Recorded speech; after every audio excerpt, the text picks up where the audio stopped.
आया हूं। मैंने कल सोशल मीडिया पर देखा, फिर मैंने ट्वीट भी किया कि ढेकियाजुली को कितनी सुंदरता से सजाया गया है।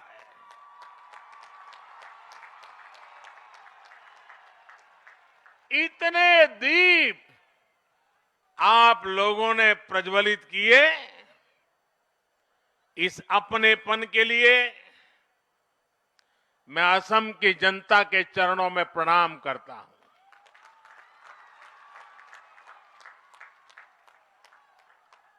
मैं असम के मुख्यमंत्री सर्बानंद जी, भाई हेमंता जी,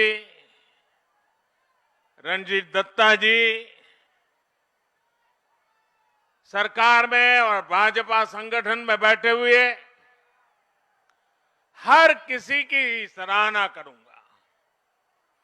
वो इतनी तेज गति से असम के विकास में,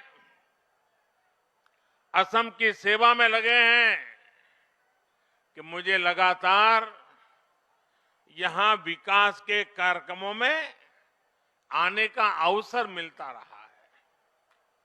आज का दिन तो मेरे लिए एक और वजह से बहुत खास है। आज मुझे सोनितपुर ढेकियाजुली की इस पवित्र धरती को प्रणाम करने का अवसर मिला है। ये वही धरती है जहां रुद्रपद मंदिर के पास असम का सदियों पुराना इतिहास हमारे सामने आया था। ये वही धरती है जहां असम के लोगों ने आक्रमणकारियों को हराया था, अपनी एकता, अपनी शक्ति, अपने शौर्य का परिचय दिया था। 1942 में इसी धरती पर असम के स्वाधीनता सेनानियों ने देश की आजादी के लिए, तिरंगे के सम्मान के लिए अपना बलिदान दिया था। हमारे इन्हीं शहीदों के पराक्रम पर भूपेन हजारिका जी कहते थे, भारत भारत ही है आज जागृत है, प्रति रक्त बिंदु ते हहत शहीदर हाहत प्रतिज्ञाओ उज्जवल है। यानी आज भारत के शेर जाग रहे हैं। इन शहीदों के खून की एक एक बूंद, उनका साहस हमारे संकल्पों को मजबूत करता है। इसलिए शहीदों के शौर्य की साक्षी सोनितपुर की ये धरती, असम का ये अतीत बार बार मेरे मन को असमिया गौरव से भर रहे हैं। साथियों, हम सब हमेशा से सुनते आए हैं, देखते आए हैं कि देश की पहली सुबह पूर्वोत्तर से होती है। लेकिन सच्चाई ये भी है कि पूर्वोत्तर और असम में विकास की सुबह को एक लंबा इंतजार करना पड़ा है। हिंसा, अभाव, तनाव, भेदभाव, पक्षपात, संघर्ष, इन सारी बातों को पीछे छोड़कर अब पूरा नॉर्थ ईस्ट विकास की राह पर आगे बढ़ रहा है और असम इसमें प्रमुख भूमिका निभा रहा है। ऐतिहासिक बोडो समझौते के बाद हाल ही में बोडोलैंड टेरिटोरियल काउंसिल के चुनावों ने यहां विकास और विश्वास का नया अध्याय लिख दिया है।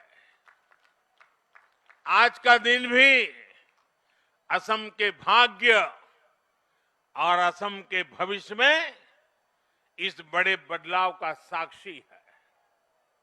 आज एक और विश्वनाथ और चरईदेव में 2 मेडिकल कॉलेजों का उपहार असम को मिल रहा है, तो वहीं असम माला के जरिए आधुनिक इंफ्रास्ट्रक्चर की नींव भी बढ़ी है। अखमर बीकाखर जातरात आज ही एक उल्लेखजोग्य दिन। यही बिखेक दिन टोत मैं अखम बाखिक आंतरिक अभिनंदन जनाइछो।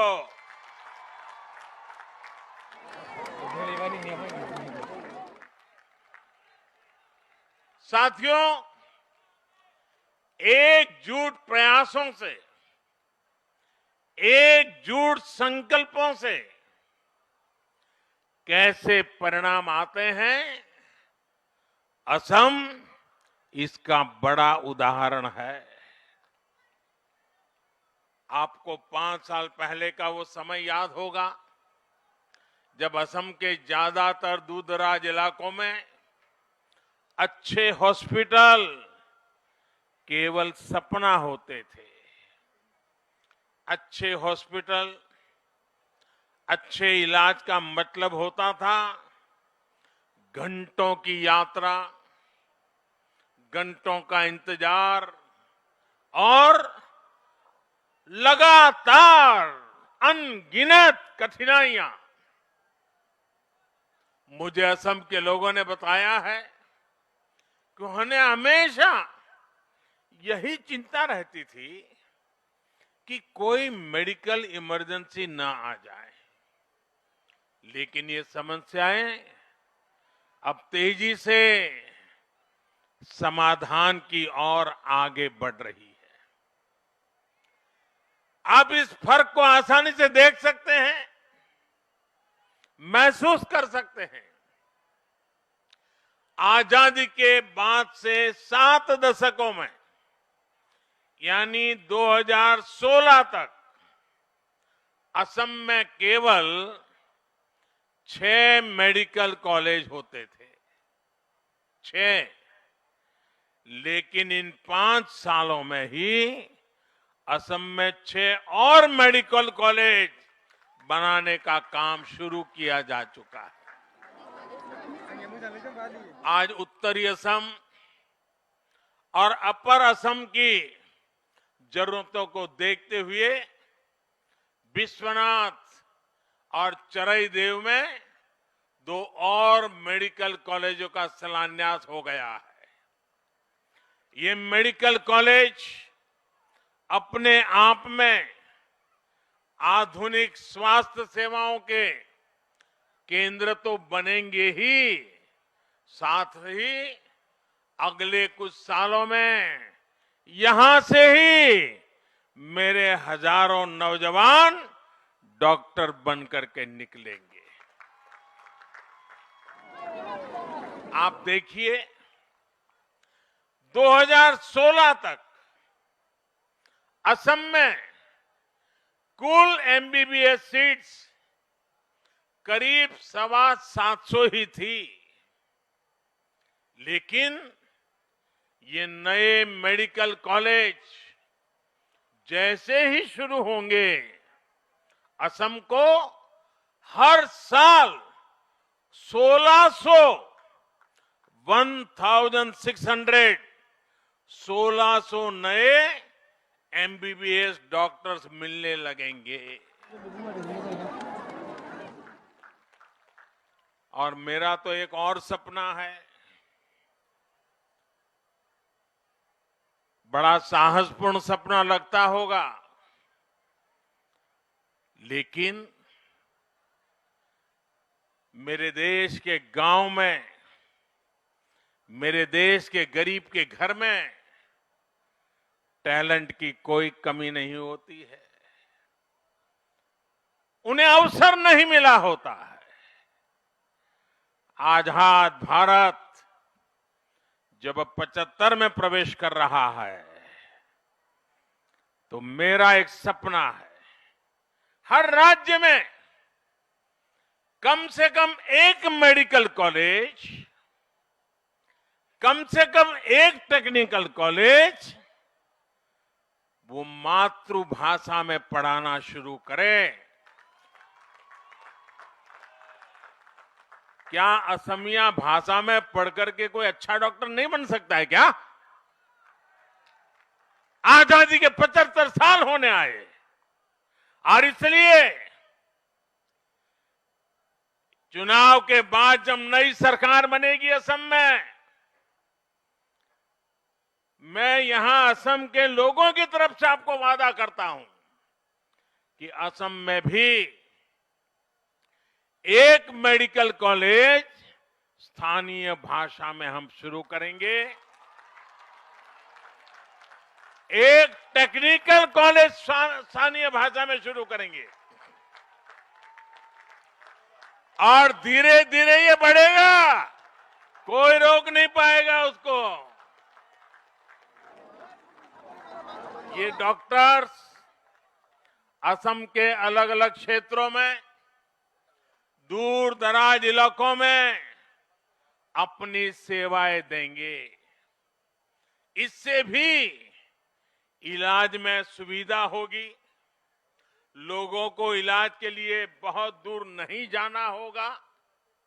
साथियों, आज गुवाहाटी में एम्स का काम भी तेजी से आगे बढ़ रहा है। इसका काम अगले 1.5-2 सालों में पूरा भी हो जाएगा। एम्स के वर्तमान कैंपस में इसी एकेडमिक सत्र से एमबीबीएस का पहला बैच शुरू भी हो गया है। जैसे ही अगले कुछ सालों में इसका नया कैंपस तैयार होगा, आप देखेंगे गुवाहाटी आधुनिक स्वास्थ्य सेवाओं के केंद्र के तौर पर उभर करके सामने आएगा। एम्स गुवाहाटी केवल असम ही नहीं, बल्कि पूरे पूर्वोत्तर के जीवन में एक बड़ा परिवर्तन करने वाला है। आज जब मैं एम्स की बात कर रहा हूं, तो एक सवाल आपके बीच पूछना चाहता हूं। देश की पिछली सरकारें ये क्यों नहीं समझ पाई कि गुवाहाटी में ही एम्स होगा तो आप लोगों को कितना लाभ होगा? वो लोग पूर्वोत्तर से इतना दूर थे कि आपकी तकलीफें कभी समझ ही नहीं पाए। साथियों, आज केंद्र सरकार द्वारा असम के विकास के लिए पूरी निष्ठा से काम किया जा रहा है। असम भी देश के साथ कंधे से कंधा मिलाकर आगे बढ़ रहा है। आयुष्मान भारत योजना हो, जन औषधि केंद्र हो, प्रधानमंत्री नेशनल डायलिसिस प्रोग्राम हो, या हेल्थ एंड वेलनेस सेंटर्स हो, सामान्य मानवी के जीवन में जो बदलाव आज पूरा देश देख रहा है, वही बदलाव वही सुधार असम में भी दिख रहे हैं। आज असम में आयुष्मान भारत योजना का लाभ करीब 1.25 करोड़ गरीबों को मिल रहा है। मुझे बताया गया है कि असम के 350 से ज्यादा अस्पताल इस योजना से जुड़ चुके हैं। इतने कम समय में असम के 1.5 लाख गरीब आयुष्मान भारत के तहत अपना मुफ्त इलाज करवा चुके हैं। इन सभी योजनाओं से असम के गरीबों के सैकड़ों करोड़ रुपए इलाज पर खर्च होने से बचे हैं। गरीब का पैसा बचा है। आयुष्मान भारत योजना के साथ ही लोगों को असम सरकार के अटल अमृत अभियान से भी फायदा हो रहा है। इस योजना में गरीबों के साथ ही सामान्य वर्ग के नागरिकों को भी बेहद कम किस्त पर स्वास्थ्य बीमा का लाभ दिया जा रहा है। इसके साथ ही असम के कोने कोने में हेल्थ एंड वेलनेस सेंटर्स भी खोले जा रहे हैं, जो गांव गरीब के प्राथमिक स्वास्थ्य की चिंता कर रहे हैं। मुझे बताया गया है कि इन सेंटर्स पर अब तक 55 लाख से ज्यादा असम के भाई बहनों ने अपना शुरुआती इलाज कराया है। साथियों, स्वास्थ्य सेवाओं को लेकर संवेदनशीलता और आधुनिक सुविधाओं के महत्व को कोरोना काल में देश ने बखूबी महसूस किया है। देश ने कोरोना से जिस तरह से लड़ाई लड़ी है, जितने प्रभावी तरीके से भारत अपना वैक्सीन प्रोग्राम चला रहा है, उसकी तारीफ आज पूरी दुनिया कर रही है। कोरोना से सबक लेते हुए देश ने हर देशवासी के जीवन को सुरक्षित और आसान बनाने के लिए और तेजी से काम करना शुरू कर दिया है। इसकी झलक आपने इस बार के बजट में भी देखी है।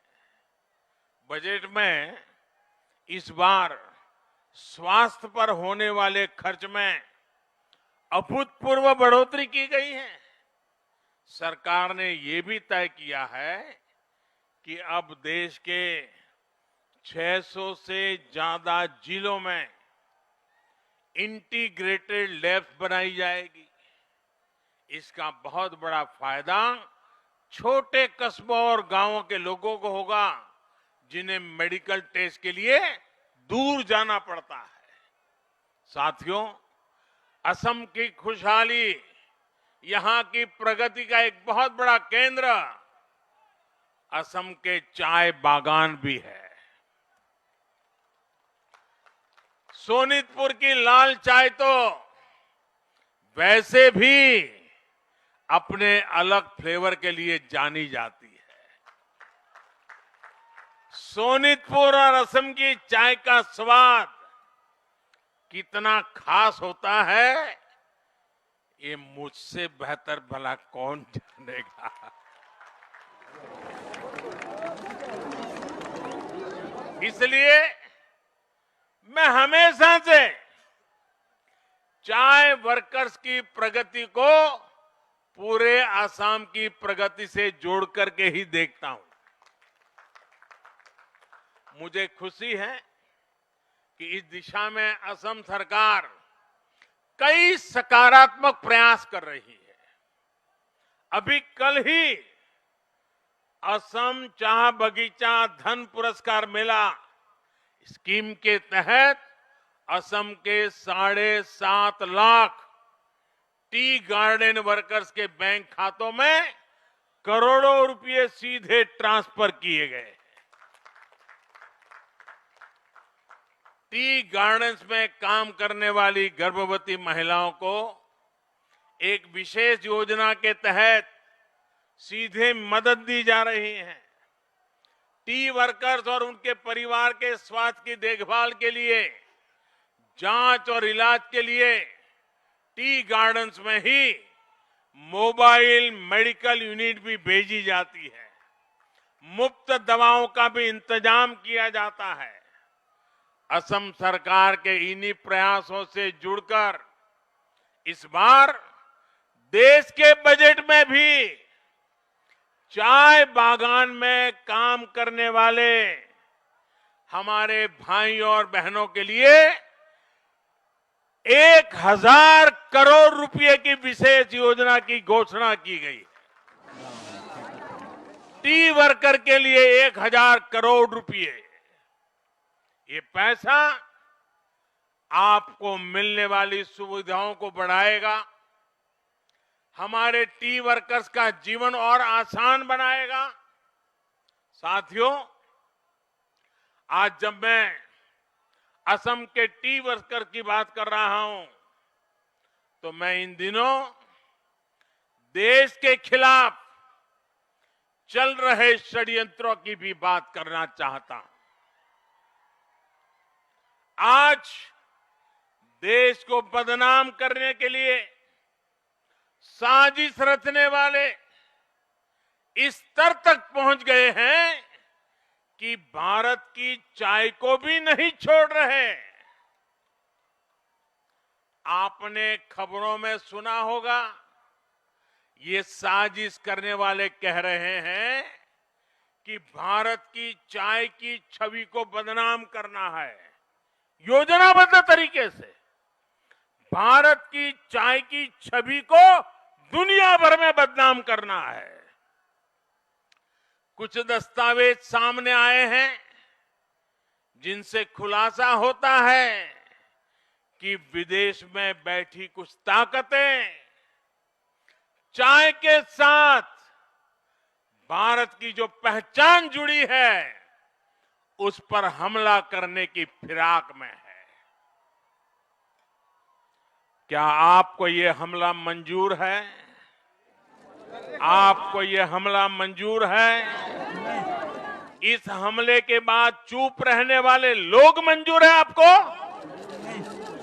हमले करने वालों की तारीफ करने वाले मंजूर है क्या आपको? हर किसी को जवाब देना पड़ेगा जिन्होंने हिंदुस्तान की चाय को बदनाम करने का बीड़ा उठाया है। और उनके लिए यहां जो चुप बैठे हैं, ये सभी राजनीतिक दलों को हर चाय बागान जवाब मांगेगा। हिंदुस्तान की चाय पीने वाला हर इंसान जवाब मांगेगा। मैं असम की धरती से इन षड्यंत्रकारियों से कहना चाहता हूं, ये जितने मर्जी षड्यंत्र कर ले, देश इनके नापाक मंसूबों को कामयाब नहीं होने देगा। मेरा टी वर्कर इस लड़ाई को जीत के रहेगा। भारत की चाय पर किए जा रहे इन हमलों में इतनी ताकत नहीं है कि वो हमारे टी गार्डन वर्कर्स के परिश्रम का मुकाबला कर सके। देश इसी तरह विकास और प्रगति के रास्ते पर बढ़ता रहेगा। असम इसी तरह विकास की नई नई ऊंचाइयों को छूता रहेगा। असम के विकास का ये पहिया इसी तेज गति से घूमता रहेगा। साथियों, आज जब असम में हर क्षेत्र में इतना काम हो रहा है, हर वर्ग और हर क्षेत्र का विकास हो रहा है, तो ये भी जरूरी है कि असम का सामर्थ्य और बढ़े। असम के सामर्थ्य को बढ़ाने में यहां की आधुनिक सड़कों और इंफ्रास्ट्रक्चर की बड़ी भूमिका है। इसी को ध्यान में रखते हुए आज भारत माला प्रोजेक्ट की तर्ज पर असम के लिए असम माला की शुरुआत की गई है। अगले 15 सालों में असम में चौड़े हाईवेज का जाल हो, यहां के सभी गांव मुख्य सड़कों से जुड़े, यहां की सड़कें देश के बड़े शहरों तक आधुनिक हो। असम माला प्रोजेक्ट आपके सपनों को पूरा करेगा, आपका सामर्थ्य बढ़ाएगा। पिछले कुछ सालों में असम में हजारों किलोमीटर सड़कें बनाई गई हैं, नए नए पुल बनाए गए हैं। आज भूपेन हजारिका ब्रिज और सरायघाट ब्रिज असम की आधुनिक पहचान का हिस्सा बन रहे हैं।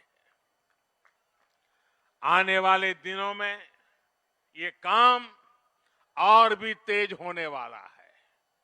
विकास और प्रगति की गति को बढ़ाने के लिए इस बार बजट में इंफ्रास्ट्रक्चर पर अभूतपूर्व जोर दिया गया है। एक तरफ आधुनिक इंफ्रास्ट्रक्चर पर काम, तो दूसरी तरफ असम माला जैसे प्रोजेक्ट से कनेक्टिविटी बढ़ाने के काम।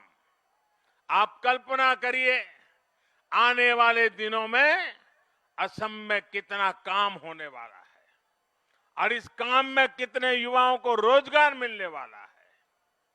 जब हाईवेज बेहतर होंगे, कनेक्टिविटी बेहतर होगी, तो व्यापार और उद्योग भी बढ़ेंगे, पर्यटन भी बढ़ेगा। इससे भी हमारे युवाओं के लिए रोजगार के नए अवसर तैयार होंगे, असम के विकास को नई गति मिलेगी।